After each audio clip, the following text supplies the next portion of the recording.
All right, back over to you, Carrie, to introduce our panel. All right. Well, hey, thank you for joining or staying over for our panel today as part of our quarterly Brown and Green Space meeting.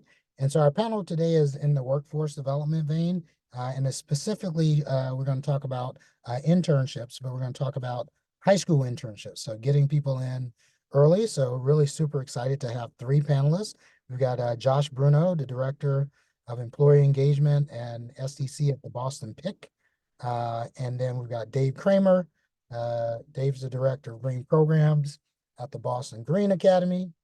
And then we've got LaTrelle Pinkney-Chase, who's cooperative education coordinator, Boston Public Schools, but she's at, well, I think of LaTrelle as Madison Park Vocational Technical. So with that, Meg, I think you can bring down this slide, and so we've got everyone, and we can get going. And I actually know everybody except Josh. I don't know Josh if we really know each other. Josh, whenever I do these, my first question is always, just how are you doing? Just you personally, how are you doing? So I'll start with you, Josh. I'm going to go around the room, and then the next thing I'm going to do is just ask you to tell me a little bit about you and your organization. Well, not for me, I think I know, but for the audience, tell us what you do. And then I've got a few specific questions, and then hopefully I can get through them, and we'll open it up for the audience to have some questions. So Josh, how you doing, brother? Good. Thank you very much for having me. I really appreciate it. As you can see, I'm in my office downtown, and I know it's early March, but we are in full summer jobs mode here at the PIC. For some people that know that we run the private sector component of the Mayor Summer Jobs campaign. So I have a team of employer account managers wrangling up and trying to recruit employers to take our young people to have summer internships and jobs for this summer, all from BPS. Cool. All right. I'm going to go clockwise the way I see you. So, LaTrelle, how are you doing? I'm doing well. How about you? I'm Sorry good. for 1 second. Chris, can you come back at the bell, 2:30? Yeah. Okay, thank you. Sorry, a student just walked in my office. Yeah. I'm doing great. That was the question, right? Yeah, how are you doing? I'm doing great. No complaints. No All complaints. All right. Well, all right. Dave, how are you doing? Hello, everyone. I'm doing great. I especially like sunny days compared to the past couple of days. So today's great. Okay, cool. All right. So let's do this. Maybe I'm going to go in reverse order this time. So I'm going to start with you, Dave. Tell people about the Boston Green Academy, what you all are doing over there. Sure. So Boston Green Academy, or BGA, as we always refer to it, is a Boston Public School. It's a charter school based here in Brighton, right across from Brighton High School and St. Elizabeth's Medical Center. We're grades 6 to 12. We have our name says it all. The focus on green and sustainability is baked into our mission, and we have students from across the entire city who come here. It's non-selective. It's public school. Students enter here through a lottery. And we have a couple of unique features that are worth mentioning here. One is we're with the only BPS school with a specific environmental science career and technical education pathway, supported by Perkins Chapter 74 money. So basically, it's well-funded program with a lot of support from the city and the state, the Department of Elementary and Secondary Ed, or DESE. And the program involves kids in grades 9 to 12 doing 4 years of extra environmental science. So they take environmental science anyway in 9th grade, all 9th graders. So these kids double up on it, and then they continue through the 4 years. And all of our seniors, this year it's a pretty small class. We have 500 total kids in all of our grades. So we have about 65 seniors. And they all do internships, and my job is to try to get more of those internships to be sustainability related, whether that's climate tech, green tech, sustainable work in a hospital, or a variety of other things. Not all necessarily are green, but we try to make sure there's some element of sustainability and sustainability education, perhaps by the intern to the organization even. And yeah, and there's plenty more to say, but I'll stop there for now. So, I am the Cooperative Education Coordinator over at Madison Park Technical Vocational High School in Roxbury. We are the city of Boston's only fully vocational high school. We have 20 career trade areas, and my job primarily is to help qualified juniors and seniors be able to participate in co-op. So we have what's known as a week on, week off schedule. So students have 1 week of vocation, 1 week of academics. So on their vocation week, if they're qualified, they're able to go out to job sites throughout this, mostly in the city, sometimes in the suburbs, depending on, you know, where it's located, if they have cars, etc. But it has to be related to their trade area, and it serves as an extension of their schooling. It's a paid opportunity. It's an amazing program. So that's something super exciting over here at Madison Park. But it ranges, we have programs ranging from allied health to technology programs to health and human service, culinary arts, all the way to heavy trades.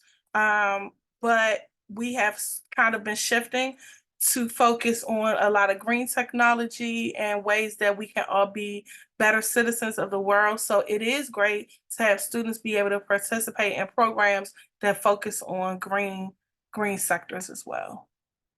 great, great. Josh, tell us about the pick. Excellent. So thank you, everyone. So we are working diligently to get young people internships and jobs.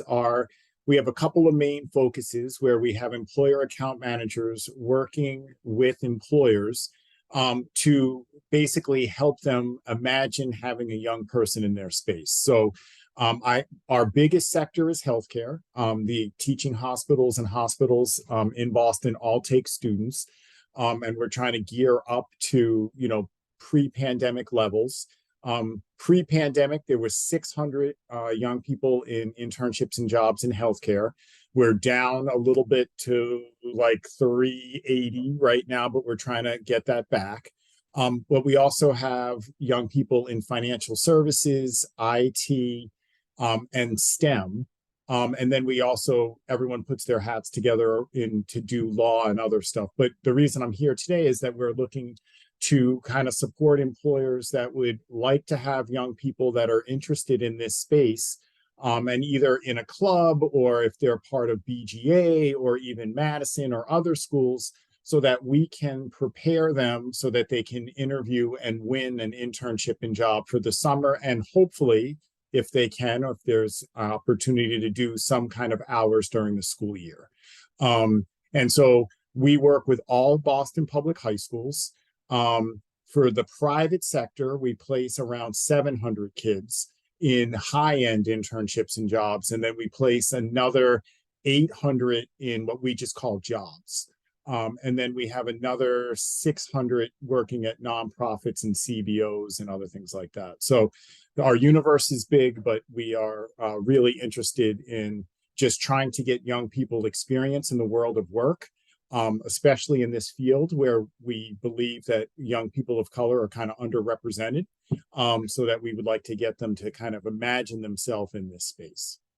And I'll stop there. I could go on as Dave could too, and LaTrelle as well, but we could all kind of wave the flag, but that's kind of what we are. And I sent Megan a kind of a summer jobs fact sheet. Megan, if you want to send it to the group or later on, that's fine too, just to show them how they can get involved. Perfect. Yeah, we'll make sure we drop information for all of you, at least at a minimum, the links to your organizations, but we'll put more information that you've shared, other things. We'll drop that into the chat. So LaTrelle, I'm going to come to you next. And I've got like 3-4 questions. We'll try to get around. Meg, make sure you stop me at the sort of 2:15 mark so we can just sort of open up and the Q&A. And if we can get out of here earlier, we get out of here earlier. It's a Friday afternoon, but we'll see. But I think people will have questions for our panel. But LaTrelle, so now, Mama, so what's the benefit for these students, for these high school students, getting these internship experiences in this clean energy sector? Why is this important? Well, from my purview, the main reason that it is important, one, they're teenagers. Two, when we think back to when many of us on here were teenagers, the world was a totally different place. Nowadays, teenagers are very reactionary in what's right in front of them. And so while we may look long term at, hey, this would be a great opportunity for kids, they want it now. And so when they're able to go into internships, co-op experiences, whatever it is as young people, and they're really able to get a real view of what it is, they are more likely to continue on in that whatever it is that they're doing. So we're talking about particularly green energy because that's something that is newer to most people, right? It's a kind of newer terminology. And so sometimes students are not able to make that connection, but when they're able to touch it, see it, feel it, do it, it's like, oh, this is a viable thing. This is something that could benefit me, not just with green energy, but with any job. That's when we see students going into wherever these markets are, because now they see it as something that can be for their future. That, for me, that's the biggest takeaway for internships, because we're able to, or employers are able to really help to change the mindset or mold the mindset of young people in a positive way and give them something that's tangible that they can build on. Okay. Dave or Josh, anything you want to add to that? And you don't have to all answer the question, but let me see if either one of you wants to add on. I might just quickly add that the one thing that especially resonates from what LaTrelle said is I think that students, it is really different now than it was even 5 years ago. And there are jobs that are going to pop up that we can't even imagine yet. And I think that's the message we try to get across to our students, to develop those professional skills through internships and other experiences and in their classes here, to be able to know how to adapt to new things, or have sort of a way to decide whether they want to go pursue something or to connect the dots and maybe create their own amazing, innovative organization or something. So it's sort of leaning into that uncertainty and getting them prepared for that. That's all I'd add. Anything from you, Josh? Yeah, the only thing I would add is that all of it is good, meaning that we want the young people to go through a process and interview and learn the habits of paid work and time management. And for a lot of our students, and Dave and LaTrelle can add to this, they're adding to their family income as well. They're paying for part of an electric bill or their phone bill. But it's really like our young people are in an age where they're growing up really fast, but so it's fun that they get paid and they're getting skills, but they're learning so much as they go through. It's like how to navigate getting to the place of business and how to ask questions and how to work as a team and, talking to your primary and secondary supervisor. So it's all of this is just really important in their development. So that's why I add that. All right. So Dave, I'm gonna come to you first and then I'll go like Dave, Josh, if others want to weigh in. So let's flip this. I was talking about the benefits of the students. What's the benefit to the companies? Of getting in these younger students, these high school students. Because I can imagine some go, well, I'll just grab a college student, or grab a someone a little bit older. What's the benefit of the employer, grabbing these students and working with them at a younger age? So, Dave? It's a very good question. I honestly think we're still trying to figure that out, but and take that perspective as well. But from what I've seen, what I believe is that the benefits are, one is just having the company or the organization that works with one or two or three young people, let's say from Boston Green Academy, gives them keeps them in touch with reality in a way that maybe they have little kids at home, or maybe they don't have kids, or they have a very different family makeup. And I think that's helpful to just have a much stronger sense of what different people are going through. Like I did not have to contribute to my phone bill, as Josh mentioned, and I think the understanding that is really worthwhile. Also, though, I think for companies, I think our students have been able to tackle projects in ways that someone who's maybe trained up in a field might have done it through a certain kind of formulaic manner, or just not by the book, but according to the rules and the framework of that field. And they're just tackling it in a almost naive mind, open-minded fashion, and might come up with some, especially, I think Alicia alluded to earlier, the value of things like communications and social media and those aspects of our young people's lives also bring a new kind of set of skills and values to an organization. And then I guess one other thing I would say is the challenge. I compare it to myself. I swam growing up and in college, right? And then the first time I tried to teach someone butterfly, I was like, I learned that when I was like 5 or 6. How do I teach this? And having to break down those things in a way and really take time to teach someone skills or concepts is I find really valuable for a professional. Cool. Josh or LaTrelle? Yeah, I would say too is that our students do real work, but they also give a real perspective, a different perspective, whether it's technology wise or the way they look at problems. But then for a lot of our companies, we just did a lot of things with some of the architect firms. They were really surprised on how young people see problems and also problem solve, but also how they get to from point A to point B. And this is their future workforce. So some of the young people, they're seeing stuff and they're like, huh, that's interesting. It's just the way they like look at things. And then some of the companies that we work with are using this program to see if people can supervise groups of people. Right. So it's a training for their employees. So, we had one company that said, we are using this so that people can lead teams that don't usually supervise people. And let's see how they do, how they give feedback, how they communicate. And so it's really interesting to put all the people together.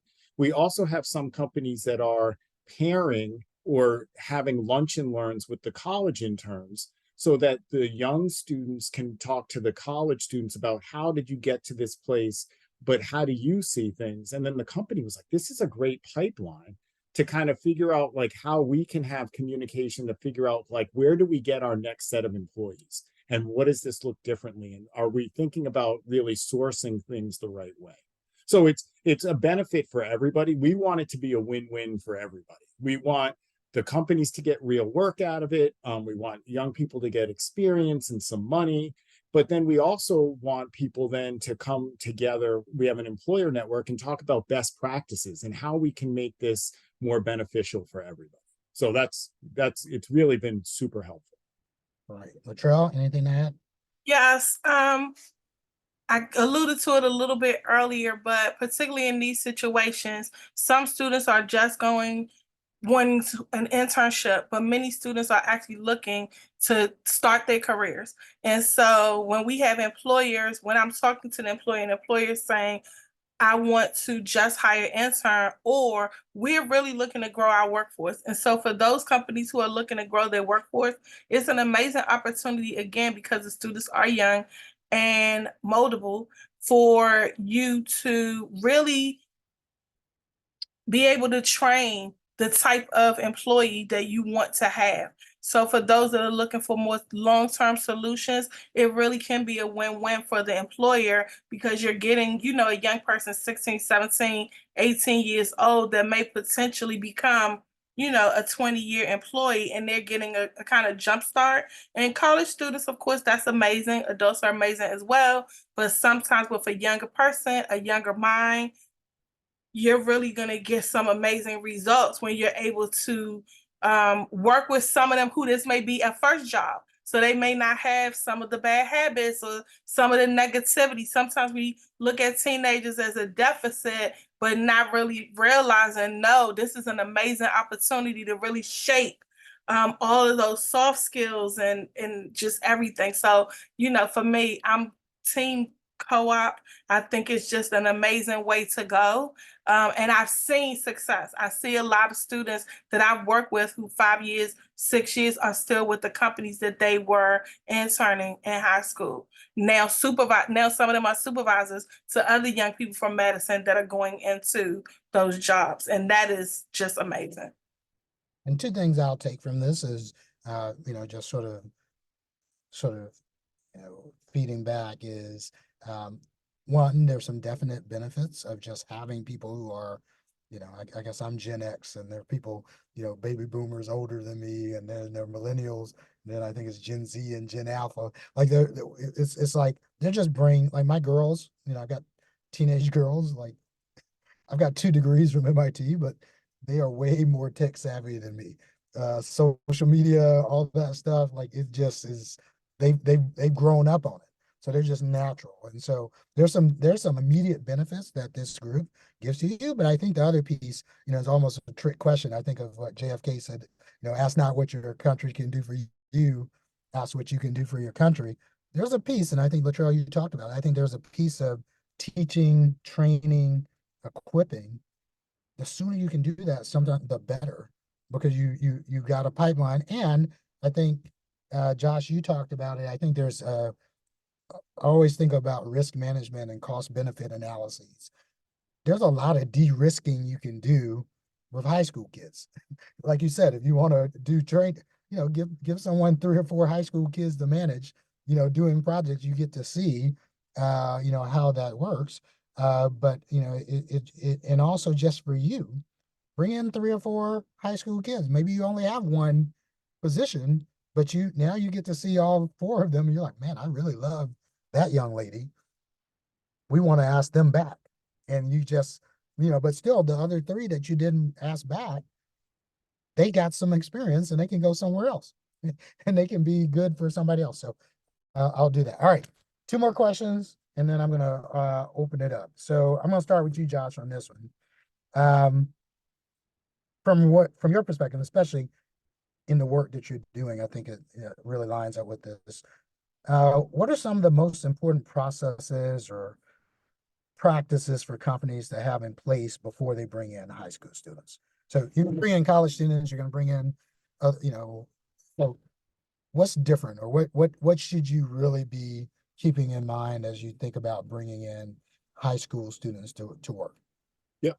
A couple of things. One is we want ownership on both ends. So what I always say is for the company and the student to make sure they interview, bring the young people into their environment, and have the kids feel like they won something, and the supervisor that's going to be employing them and working with them to feel like they picked the student. So there's some ownership there.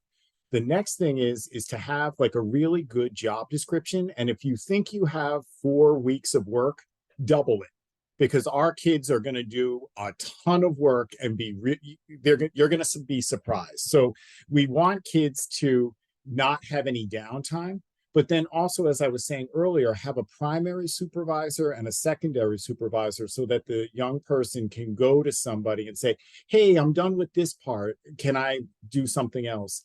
We also have companies that have talked about doing a little bit of a rotation so that the young people can see multiple facets of the company. So I'm making it up, but if a company has a kid in marketing, that's great for them to be there for 80% of the time, but then also have them go to legal or manufacturing or something else so that the student can get a really big perspective of what is out there in these companies.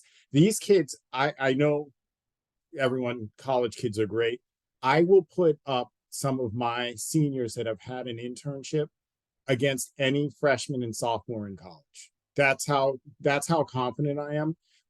And one point before I go is that if you go to the teaching hospitals and you see young people of color and you ask them if they've gone to a Boston public high school and they say yes, most of them have had a PIC internship and job because they got some experience. The hospital stayed with them.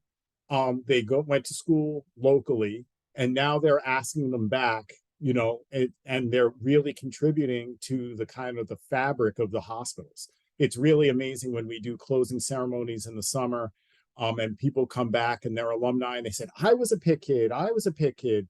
So you really grow a community of interns that are now going to be your employees. And even if they don't stay at the same place, but they go to a different company, that's still a win. We're building the workforce in these young people that would never have the opportunity to go to some of these places. So that's a long story short, but that's kind of what we're looking at. Oh, great. Dave or LaTrelle?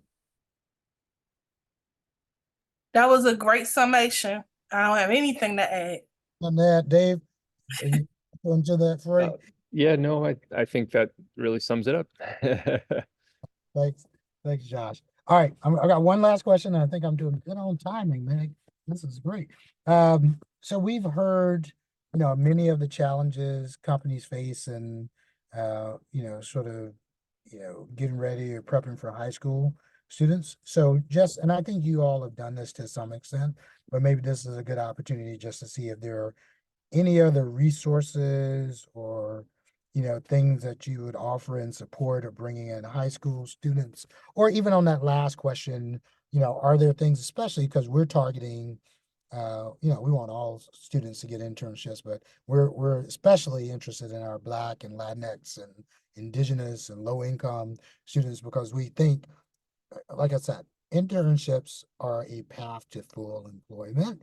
And if you can get a good paying green job, that's a game changer, you know, for a number of these kids. And also, like you said, you know, it might be vocational technical school and it's a trade and it's a certification, or it might be this is a jump off to, do you go to community college, or do you do a 2-year? Do you do Franklin Commons, or do you do Roxbury Community College, or do you go to, you know, BU or BC, you know, you throw a stick and you hit a university, but it's getting them on that trajectory. And so are there any resources or anything else that you'd like to add? And maybe I'll start with you, LaTrelle, and then I'll do Dave, Josh, and then just as they start to answer, please feel free to drop your questions in the chat, or we'll take raise hands and I'll do a few questions and then we'll close out. So LaTrelle.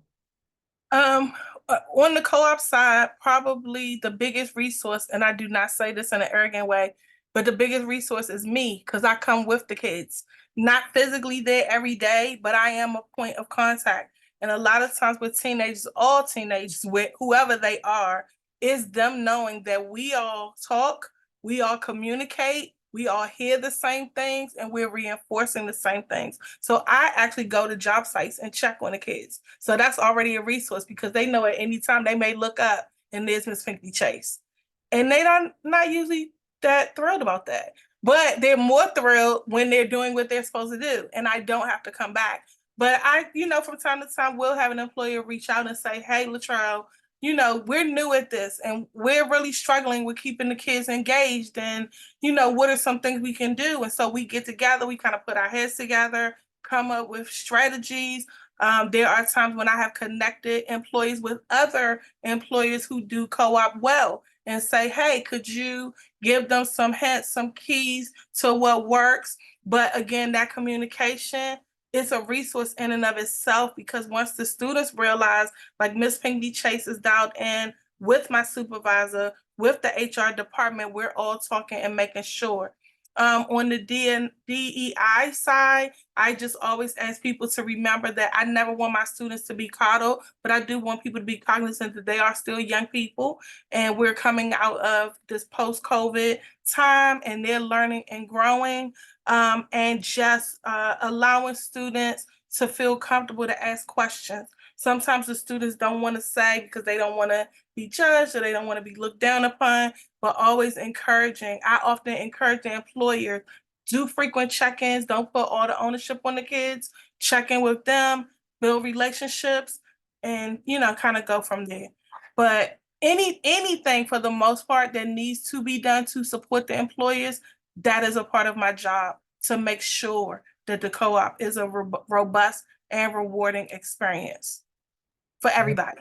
We appreciate you, Miss Pinkney-Chase. All right, Dave. Nice. Yeah, no, we so we require all of our 12th graders to do an internship during their senior spring.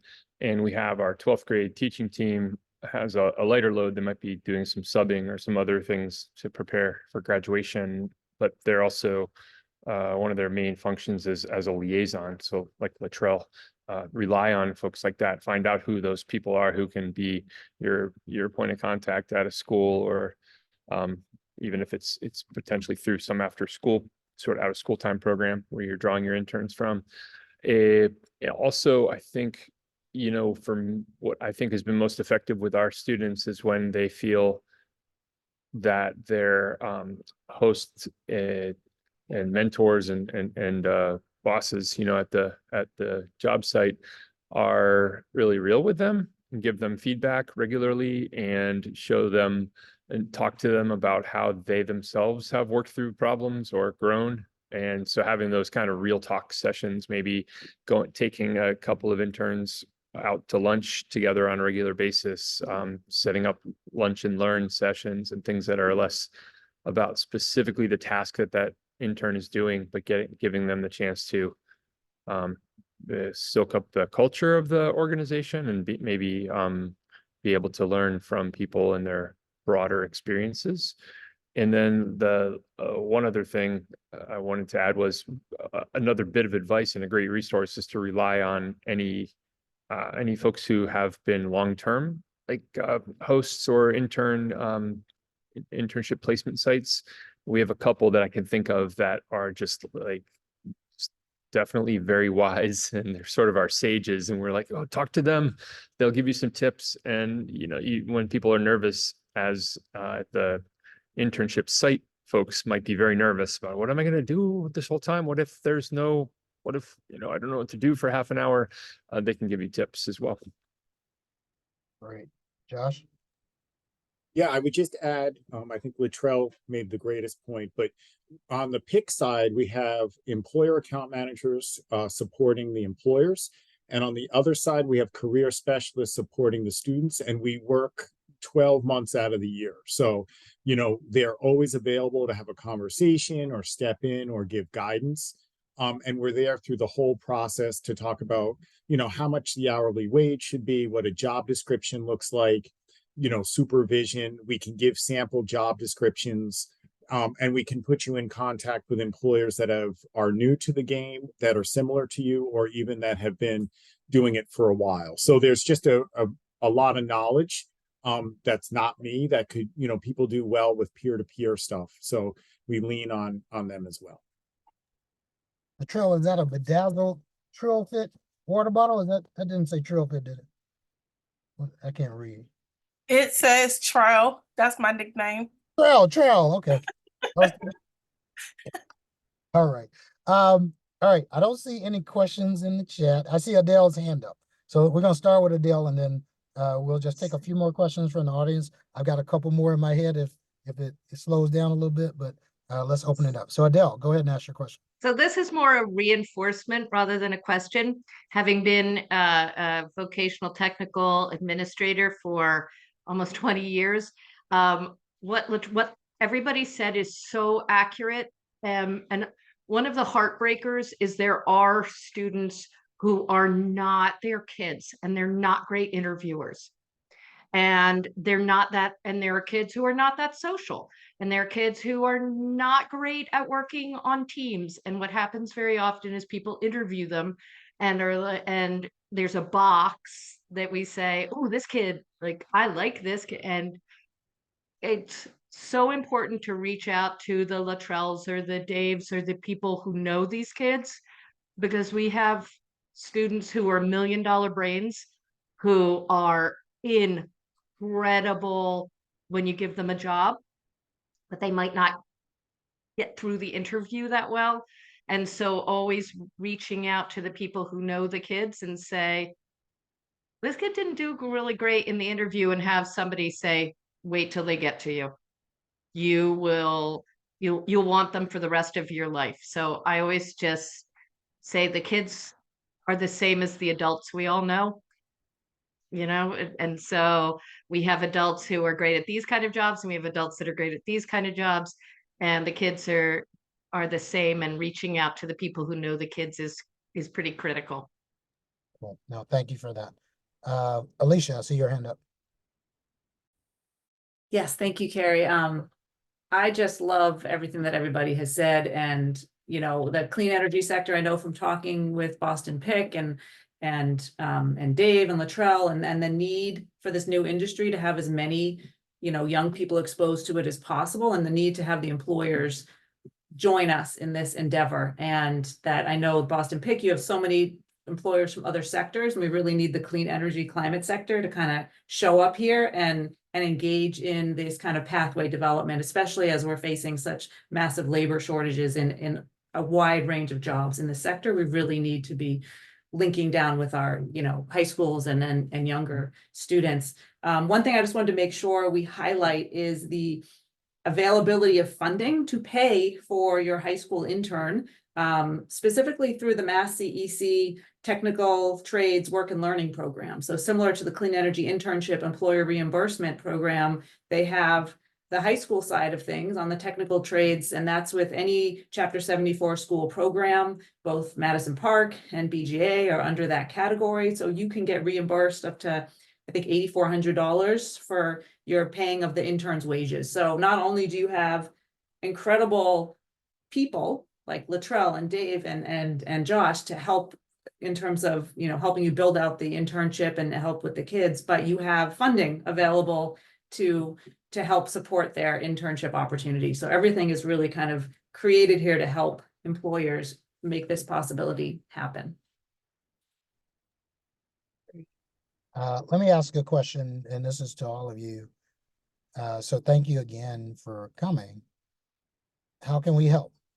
Like what you know of our organization and what we do, how can we be of best support? Either we proper Brown in the Green Space or our member companies.